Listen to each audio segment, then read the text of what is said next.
بسم اللہ الرحمن الرحیم الحمدللہ رب العالمین وصلی اللہ علی محمد وآلہ الطاہرین ولعنۃ اللہ علی اعدائہم اجمعین الی قیام یوم الدین۔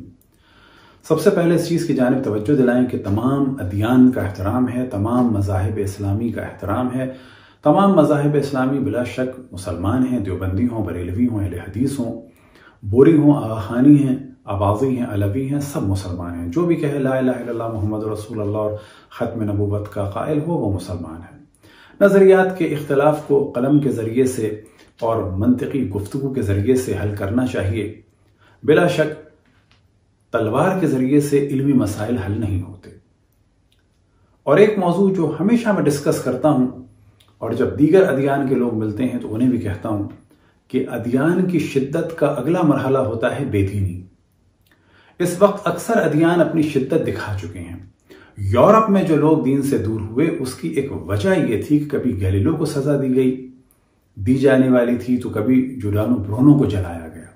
یہ چیزیں سبب بنی کہ ایک وقت آیا کہ لوگ صنعت کے عاشق ہو گئے، نئی ٹیکنالوجی کے عاشق ہو گئے اور دین کے مخالف ہو گئے۔ وجہ دین نہیں تھی، دین کی شدت تھی۔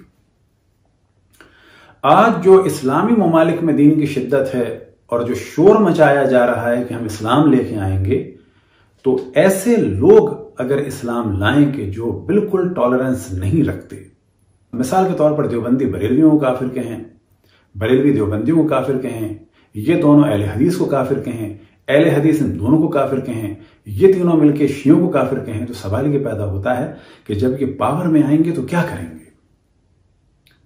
اور پھر جب سب کافر ہیں تو اسلام کس کے لیے؟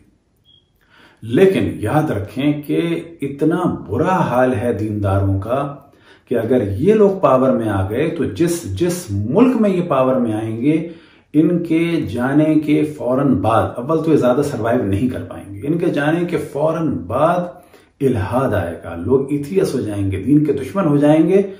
ابھی بھی عالم اسلام میں اور دیگر جگہ کچھ سوشل ریلیشنز اور معاشرتی مشکلات ہیں جن کی وجہ سے لوگ زبان بند کیے ہوئے ہیں۔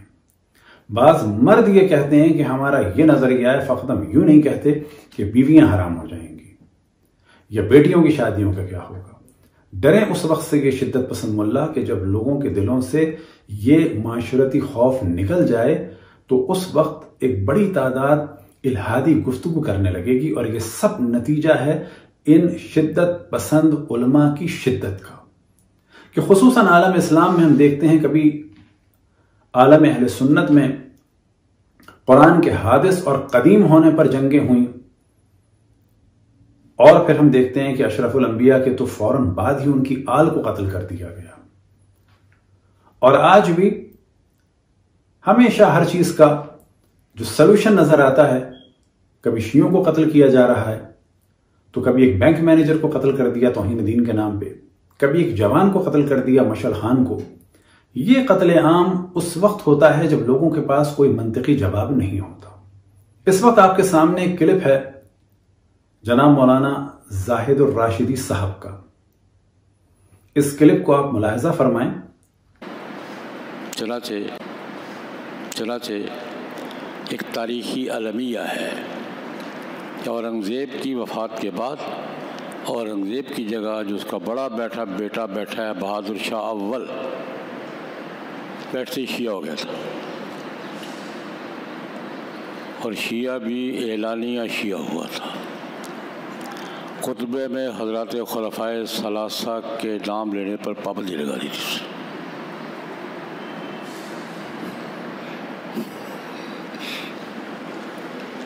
اس لیے کوئی تربیت نہیں ملی، بس ماحول مل گیا، ماحول ان کا مل گیا، تربیت ہوئی نہیں۔ بڑا بیٹا وہ تھا، بادشاہی نظام کے مطابق بادشاہ کے تخت پہ کس سے بیٹھنا تھا، اس سے بیٹھنا تھا، بیٹھ گیا۔ اور اتنا متعصب شیعہ تھا وہ کہ بیٹھتے ہی اس نے شیعہ ہونے کا اعلان کر دیا۔ ابے کی زندگی میں نہیں کیا، تخت پہ بیٹھتے ہی شیعہ ہونے کا اعلان کر دیا۔ جبر کیا کہ خطبہ عید میں، خطبہ جمعہ میں خلفائے ثلاثہ کا نام لینے پہ پابندی لگا دی۔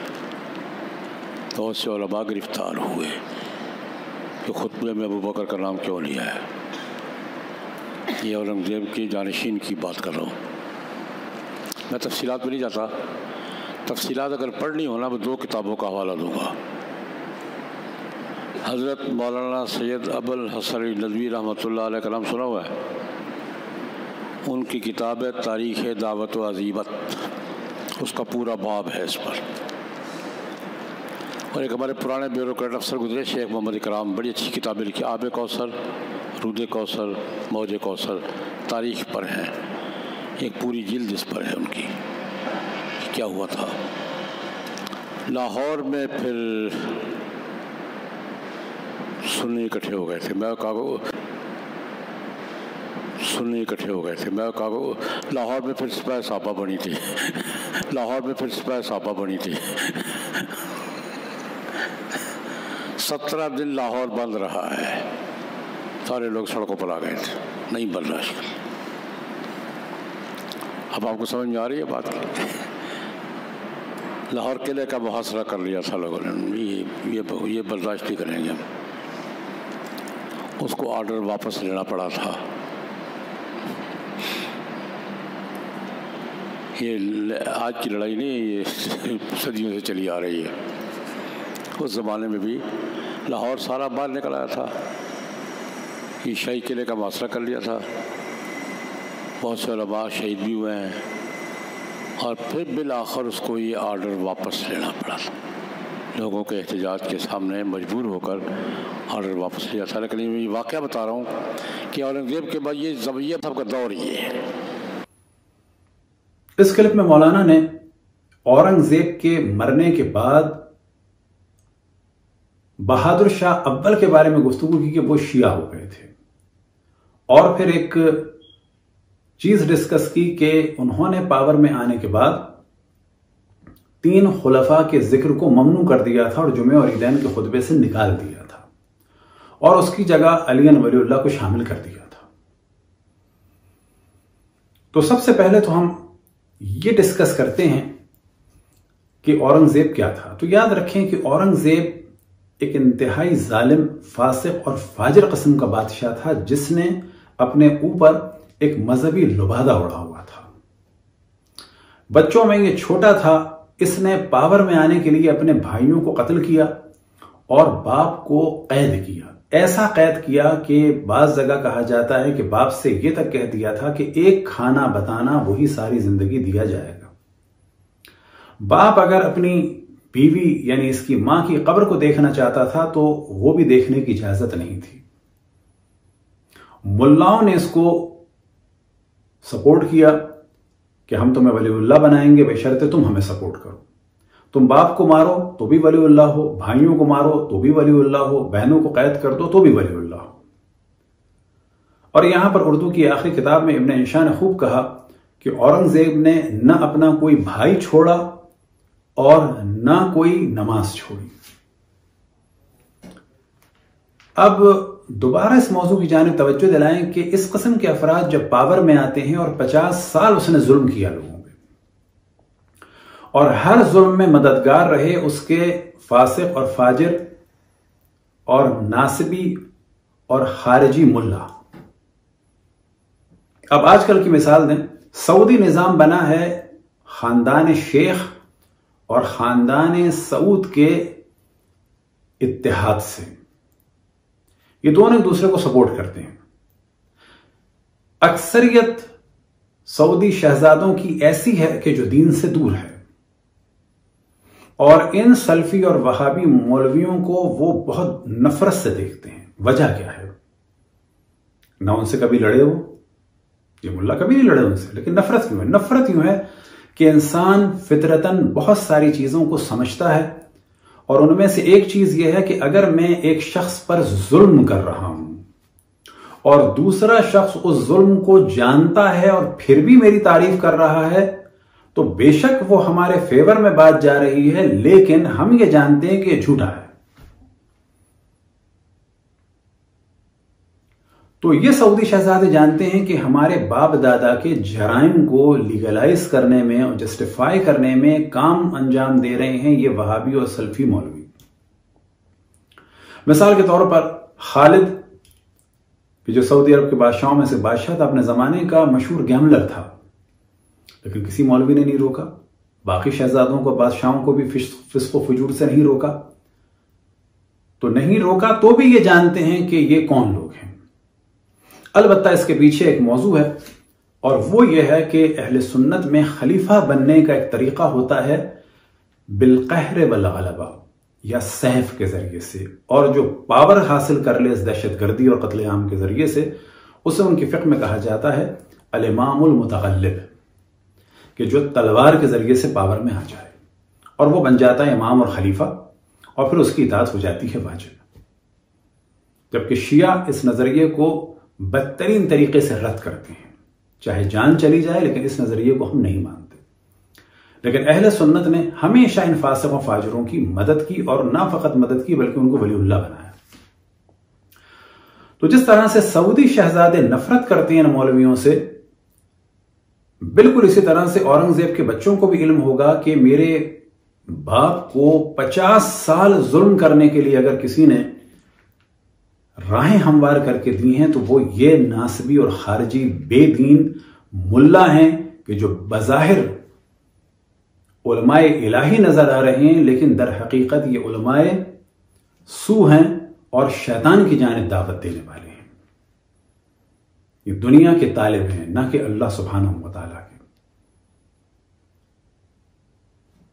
یہاں پر مولانا زاہد الراشدی نے جو کچھ فرمایا تو 2 کتابوں کا حوالہ دیا، اور ان میں سے ایک ہے تاریخ دعوت و عزیمت، اور یہ کتاب ہے مولانا سید ابو الحسن علی حسنی ندوی کی، مجلس تحقیقات و نشریات اسلامی لکھنؤ سے چھپی ہے، حصہ نمبر ہے 5، اور اس کا پہلا صفحہ آپ کے سامنے جو ہم شو کر رہے ہیں وہ ہے 43، اورنگزیب عالمگیر۔ اورنگزیب عالمگیر نے زمام سلطنت ہاتھ میں لینے کے بعد اپنی پوری توجہ عہد اکبری کے مخالف اسلام اثرات کو مٹانے، نمبر 1، شیعت کے اثر کو ختم کرنے، نمبر 2، ان میں اپنی پوری زندگی لگا دی۔ اب یہ اور بات ہے کہ یاد رکھیں کہ اکبر کے زمانے میں صرف ایک موضوع تھا کہ اس نے کہا تھا کہ میں بادشاہ ہوں اور تمام رعایا کو حق دوں گا۔ ملا یہ کہتے تھے کہ آپ دیگر ادیان کو سپورٹ نہ کریں، اصل موضوع یہ تھا۔ یہ کبھی بعد میں تفصیل سے ڈسکس کریں گے۔ اب یہاں پر جو اصل ہدف کیا ہو گیا اورنگزیب کا، شیعت کے اثر کو کم کرنا، یہ اس کے لیے ایک اہم ترین موضوع تھا۔ وجہ کیا ہے کہ مولویوں نے شرط لگائی تھی کہ ہم تمہارے باپ کے قتل کو جائز قرار دیں گے، تم اپنے بھائیوں کو قتل کرو ہم جائز قرار دیں گے، بس تمہیں ہماری ماننی ہوگی۔